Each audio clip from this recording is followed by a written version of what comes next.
மூணாவது காரணம், குரான் என்பதை மனப்பாடம் செஞ்சாங்க. குரான் என்ன செஞ்சாங்க? மனப்பாடம் செஞ்சவங்க நிறைய, எழுதி வச்சு தனி பேப்பர், அது மனசில் பதிவு பண்ண இருந்தாங்க நிறைய பேர். ஹாபிர்கள் இருந்தாங்க. ஹதீஸுகளை மனப்பாடம் பண்ணவங்க இருந்தாங்களா? இல்லை. ஒரு ஹதீஸ் ரெண்டு ரசூலுல்லாஹ் சொல்லுவாங்க, ஒருத்தர் கேட்பார், அதுதான் அவருக்கு தெரியும். அந்த மாதிரி விஷயம். அப்போ குரான் வந்து மனனம் செய்வதன், பல உள்ளங்களில் மனனம் செய்வதன் மூலமாகவும் பாதுகாக்கப்படுகிறது. இதில் வந்து குரானில் வந்து குரான் இல்லாத ஒன்று வந்திருக்கும்னு சொல்ல இயலுமா? குரான் என்று சொல்வதில் குரான் அல்லாத ஏதாவது சேர்ந்திருக்க முடியுமா? 3 லாக் பண்ணியிருக்கு. எப்படி லாக் பண்ணியிருக்கு? அனைவரும் அறிவிக்கிறார்கள், எவன் போய் நுழைச்சிட முடியாது. ஒருத்தர் நுழைச்சா 50 பேர் பிடிச்சிருவான். ஒருத்தர் 2 பேருக்கு தெரிஞ்சா நுழைச்சி விட்டுடலாம். அத்தனை பேர் தெரிஞ்சிருக்கும் போது குரானில் இல்லாமல் ஒருத்தன் ஓங்கி அரைஞ்சு விடுவான். என்னடா நீ, ஒருத்தனுக்கு தெரிய ஒருத்தன் முடிச்சிருவான்ல. அவ்வளோ பேர் அந்த குரானை தெரிஞ்சு வைத்திருக்கும் பொழுது அப்போ குரானில் இல்லாத ஏதாவது சேர்த்தாங்கன்னா சேர்க்க இயலாது. எப்படி பாதுகாக்கப்படுதுன்னு கேட்டால், மனப்பாடம் செஞ்சவங்களும் இருக்கிறாங்க, டைரி எடுத்து பார்ப்போம் புஸ்தகம் தர்றான்வாங்க, எழுதி வச்சவங்களும் இருக்கிறாங்க. குரானில் இல்லாத ஒன்றை எவனாவது குரான் அந்த இருந்தால் அந்த நிமிஷமே பிடிக்க முடியும்.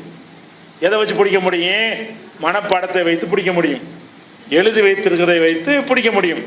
அப்படியான ஒரு பாதுகாப்பு இருந்ததுனால குரான் எதுவும் சேர்க்கவே முடியலை, சேர்க்க முடியாது. அந்த வாசலை இறுக்கமாக அடைத்து விட்டார்கள். ஆனால் ஹதீஸ் என்பது மனப்பாடம் பண்ணப்பட்டுச்சா? இல்லை. எந்த காலத்திலேயாவது எந்த ஒரு ஆளாவது 50 ஹதீஸ் மனப்பாடம் பண்ணியிருந்தாங்களா? 10,000 ஹதீஸ் 20,000 ஹதீஸ் மனப்பாடம் பண்ணவங்க இருந்திருக்கிறாங்க, அதை விட்டுருங்க. 50 ஹதீஸையும் எந்த ஒரு காலகட்டத்திலாவது எந்த ஒரு ஆளாவது அனைத்து ஹதீஸுகளையும் மனப்பாடம் பண்ணாராண்டா? இல்லை. அனைத்து ஹதீஸுகளையும் பிற்காலத்திலாவது அனைவரும் ஒருத்தராவது முழுசு எழுதினாராண்டா? இல்லை. ஆனால் புகார் எழுத விட்டு போய் முஸ்லீம் எழுதுறாரு, முஸ்லீம் எழுதுறது திருமதியில் இருக்க மாட்டேங்குது. இவங்க எல்லாரும் எழுதாது ஹாக்கிமில் இருக்குது, ஹாக்கிம் எழுதாது தபரானியில் இருக்கிறது. அப்போ இவருக்கு உள்ளது அவருக்கு தெரியல, அவருக்கு உள்ள இவருக்கு தெரியல. அப்போ இல்லைன்னா ஒருத்தர் நம்மளை எழுதிட்டு போயிருப்பார்ல. புகாரியே மொத்தமாக எழுதிட்டு கூட தான் ஹதீஸை முடிச்சுட்டு போயிருக்கலாம்ல. அவர் எழுதுனா எவ்வளோ விடுபட்டது இருக்குன்னு சொல்லி பிந்தி வந்தவங்க எழுதுறாங்க. அப்போ எந்த ஒரு காலகட்டத்திலையும் எல்லா ஹதீஸுகளையும் மனப்பாடம் பண்ண ஒருத்தர் இருக்கவில்லை, எல்லா ஹதீஸுகளையும் எழுதி வைத்த ஒருத்தர் இருக்கவில்லை, மனப்பாடம் பண்ணியவர்களும் இருக்கவில்லை, எழுதி வைத்தவர். எதுக்கு இந்த விளக்குறோம்னு கேட்டால், குரானை சமம்னு பேசிக்கிட்டு இருக்கிறாங்க. ஹதீஸ் அவசியங்கிறது மாற்று கருத்து இல்லை, குரான் சமம்ங்கிறது மாற்று கருத்து இல்லை. எப்போ? வகி காலத்தில் நம்ம வாழ்ந்தால், வகி காலத்தில் நம்ம வாழ்ந்தால் குரான் சமமான சமந்தான். நம்ம ரெண்டையும் நம்மளே கேட்கிறோம் நேரடியா. ரசூலுல்லாஹ் காலத்தில் நம்மளே வாழ்ந்தோம் என்றால் நம்ம அறிவிப்பாளரை வச்சு கேட்கல, அறிவிப்பாளரை வச்சு காலத்தில் ரெண்டு சமமாகுமா? அறிவிப்பாளர்களை வச்சு நம்புற காலத்தில் வந்து எதுக்கு அறிவிப்பாளர் கூடவோ அது நம்பிக்கை கூட, எதுக்கு அறிவிப்பாளர்கள் குறைவோ அதுக்கு நம்பிக்கை குறைவுதான். அந்த அளவுக்குலாம் இருக்கவே இருக்காது, குரான் அளவுக்குலாம் இருக்க முடியாது. அப்போ குரானுக்கு வந்து பல இது போக இந்த குரானை வந்து மனனம் செய்வதற்கு ரசூலுல்லாஹ் என்ன பண்ணுறாங்கன்னு கேட்டால், தொழுகையிலாம் ஓதணும்லாம் ஏற்பாடு பண்ணுறாங்க. அப்படி ஓதிக்கிட்டே இருக்கணும்.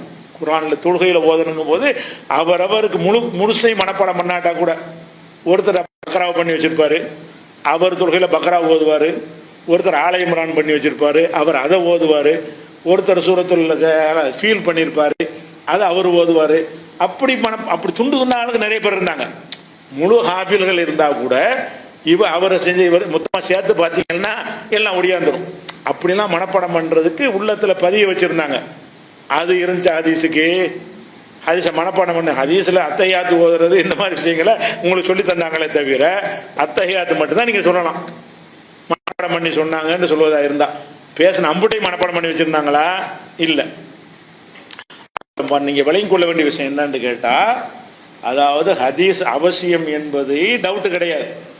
இவ்வளோ நாள் அதுதான் நடத்தியிருக்கிறோம், விளங்குதா? ஹதீஸும் குரானும் ஒரு காலத்தில் சமமாக இருக்கும், பிற்காலத்தில் சமம் கிடையாது நம்பகத்தன்மையில்.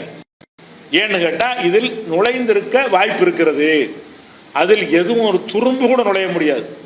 குரானுக்குள்ள ஒரு துரும்பு அளவு கூட என்ன செய்ய முடியாது, ஒரு வார்த்தையை கூட உள்ள நுழைக்க முடியாது, ஒரு சொல்ல கூட சேர்க்க முடியாது, ஒரு எழுத்தை கூட மாற்ற முடியாது, விளங்குதா? அப்போ அல்ஹம்துலில்லாஹ் அலிஃபை விட்டுட்டு சொல்ல முடியாது.